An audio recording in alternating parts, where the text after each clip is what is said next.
साथ संगत जी, प्यार से कहना ध्यान निरंकार जी। आज सत्संग में जो भाव हम सब ने श्रवण किए कि ये ब्रह्म ज्ञान की दात जीवन में लेकर अपने जीवन को एक सफल जीवन बनाया जाए, क्योंकि ब्रह्म ज्ञान इस निराकार से जोड़ता है जो कि एक असली सत्य है।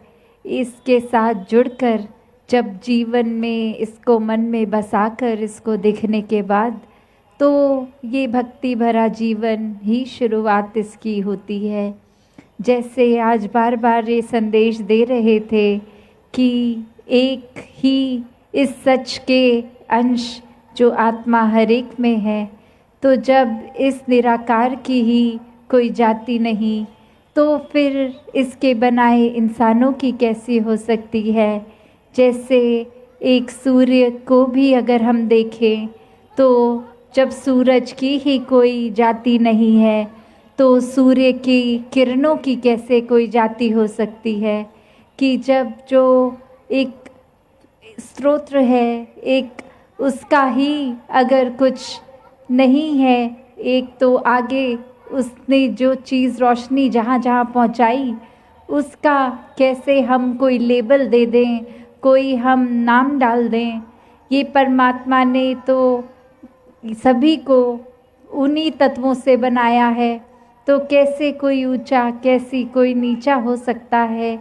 जात पात पूछे नहीं कोई, हरि को भज के सो हरि का होए।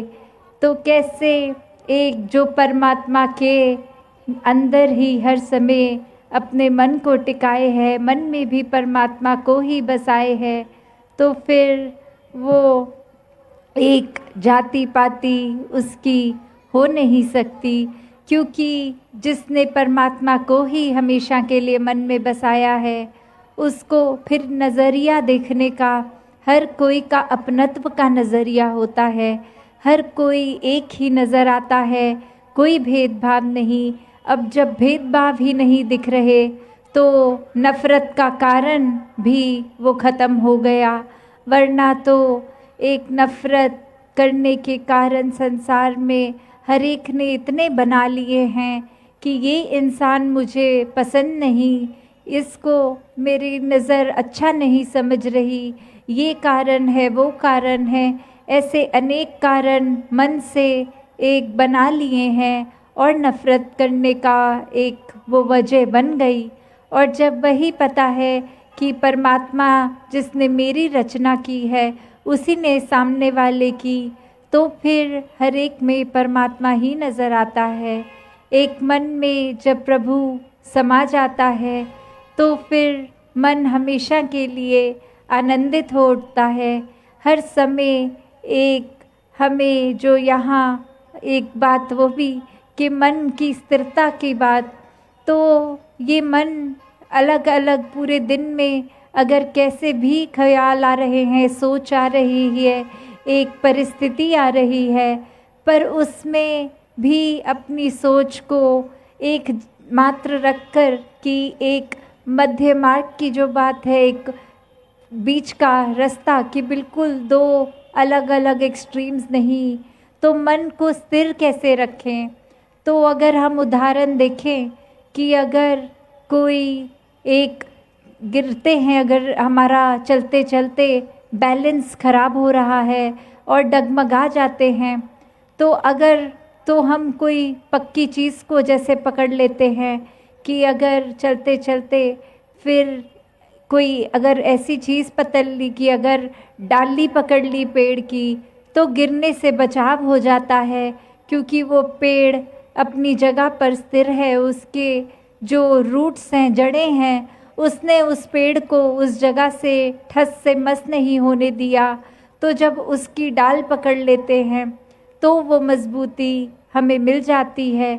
और वरना यही चलते चलते अगर हम फिर कोई ऐसी चीज़ को हाथ लगा दें जो खुद ही अपनी जड़ों से नहीं टिकी हुई, वो खुद ही एक डगमगा रही है, तो फिर हमारा भी बैलेंस नहीं बन पाता और हम तो गिरते ही हैं।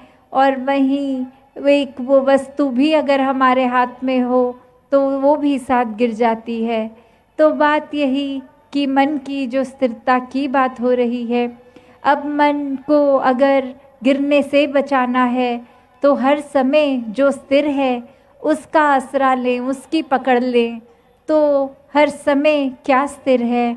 अगर हम देखें तो ये सूर्य भी अभी है, अभी शाम ढलते ही अंधकार हो जाएगा, चंद्रमा निकल आएगा। ऐसे ही कहीं कुछ सच्चाई जो इस पल की है अगले पल की वो सच्चाई नहीं रहेगी। तो हर कोई चीज़, आज अगर घर में कोई छोटा बच्चा है, कुछ समय बाद नौजवान, फिर बुजुर्गी की अवस्था उसकी आनी है। कुछ भी हर समय के लिए नहीं है, हर चीज़ संसार की बदलती ही रहती है। तो संसारिक किसी चीज़ को अगर स्थिर मानेंगे तो जैसे जैसे वो अपना रूप बदलेगी वैसे वैसे मन में एक दुख आएगा, परेशानी आएगी कि ये चीज़ तो सुख का कारण होनी चाहिए थी, अब इसने रूप बदल लिया है तो परेशानी हो रही है। तो ऐसा क्यों? वो इसीलिए क्योंकि हमने अपने मन की सुख शांति को किसी अस्थिर चीज़ के साथ जोड़ लिया। और वहीं जो ये परमात्मा है, जो हर समय की सच्चाई है, ये समय के साथ बदलता नहीं, अपनी जगह पे कायम दायम हर समय है, पहले भी था, आज भी है, कल भी रहेगा, इसमें कोई बदलाव नहीं आएगा। जब इस परमात्मा को देखकर इसके साथ जुड़ते हैं और इसी की एक पकड़ अपने मन पे मजबूत रखते हैं तो जो स्थिर है इसके साथ जुड़ गए तो हम भी स्थिर हो गए। वरना तो दुनिया की चीज़ जहाँ खुद अस्थिर है उनका सहारा लेंगे तो हम भी डगमगाएंगे, हम भी गिर जाएंगे, खुद भी गिरेंगे, औरों को भी अपने साथ दलदल में ही साथ गिरा लेंगे। तो कैसे अपने जीवन को हर समय हम भक्तों वाला जीवन बना के जिएं। हम अपने जीवन में हर समय एक प्यार, नम्रता, सहनशीलता, विशालता, करुणा, जो ये मानवीय गुण हैं, जो एक जीवन में जीने का तरीका, जो एक इंसान की इंसानियत होती है, उसके साथ ये जीना हर किसी को पता है। हर किसी ने ये स्कूल से बछोटी आयु से एक बेसिक सीखा है, तो फिर भी अपने जीवन में ये बात लागू क्यों नहीं हो रही? वो इसलिए क्योंकि ये शिक्षा मात्र कुछ समय के लिए हमने सीख लिया कि अगर कुछ चाहिए किसी से तो उसके आगे मीठे बन जाओ, उसके आगे स्वभाव अच्छा रखो, तो वो इंसान एक इम्प्रेस होके ज़रूर मदद करेगा। और वहीं एक जब कोई ज़रूरत नहीं तो किसी से कठोर तरह बात कर लेते हैं। तो ऐसी एक रूप ये इंसानियत का हरगिज़ असली रूप नहीं है। असली रूप इंसानियत की तो वही है कि जिसके मन में ये परमात्मा निराकार प्रभु समाता है, वो फिर इस परमात्मा का जहाँ खुद भी हो जाता है, सोच भी इस परमात्मा के ऊपर एक आधारित करके पूरे दिन की अपनी दिनचर्या निभाते हुए हर किसी से फिर आदर, सम्मान, सत्कार वो खुद ब खुद आता है। वो इंसानियत अंदर से फिर सिखाने के मात्र नहीं, एक अच्छी तरह हर समय की वो इंसानियत से ही हर किसी से जीता जाता है, एक पेश आता है। तो बात वही कि कुछ समय के लिए हम इंसान नहीं हैं। हम जितने समय के लिए परमात्मा ने जीवन दिया है तो उतने समय के लिए हमें 24 घंटे वो इंसानियत का जीवन रखना है, जो इस परमात्मा से जुड़ के ही मुमकिन हो सकता है।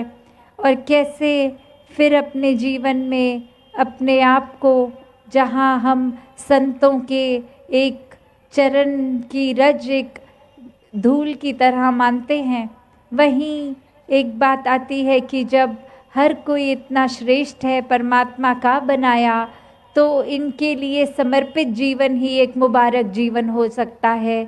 ये जीवन में फिर हर कोई एक सिर्फ गुजरान मात्र के लिए, जहाँ घर परिवार है, कामकाज है, उस धन दौलत में इतना चकित नहीं कि इतना घुस के रच गया उसी में कि अब हर कुछ ही ये पैसा धन दौलत घर बार रिश्ते नाते लग रहे हैं।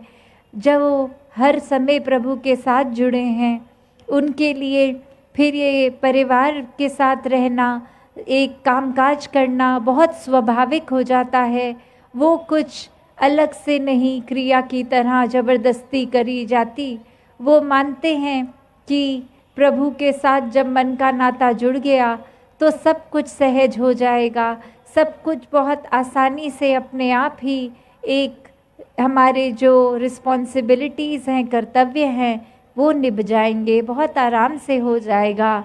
तो ऐसा करते हैं जो उनके जहाँ घरों के माहौल में भी आपसी प्यार होता है, वहीं उनका अपना स्वभाव भी एक संतमति के अनुसार ही पूरे समय का हो जाता है।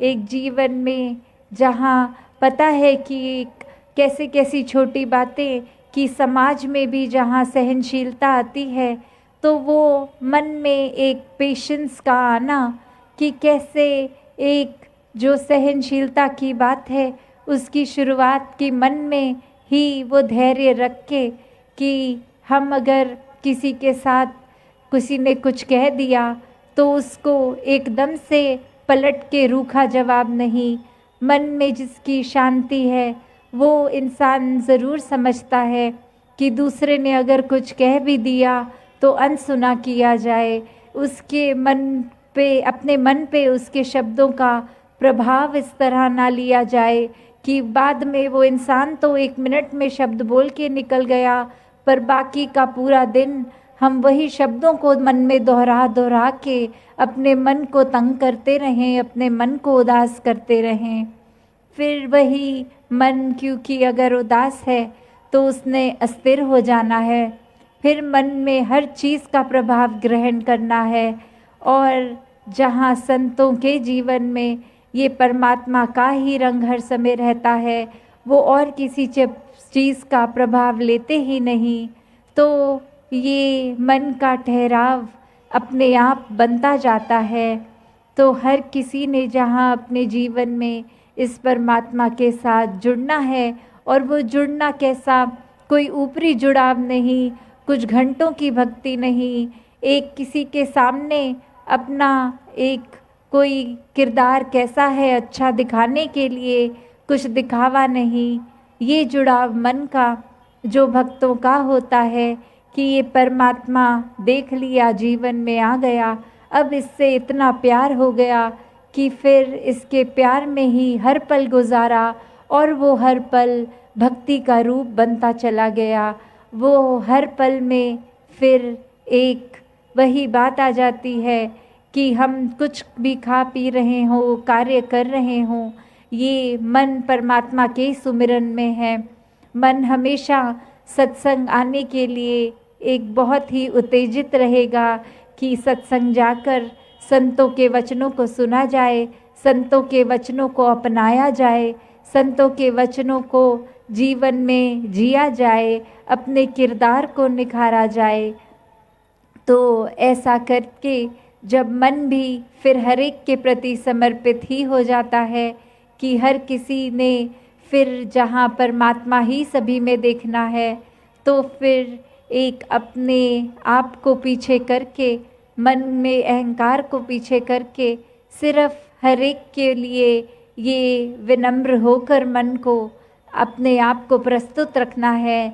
वो एक उस समय जौन सी भी सेवा हो वो सेवा करते चले जाना है।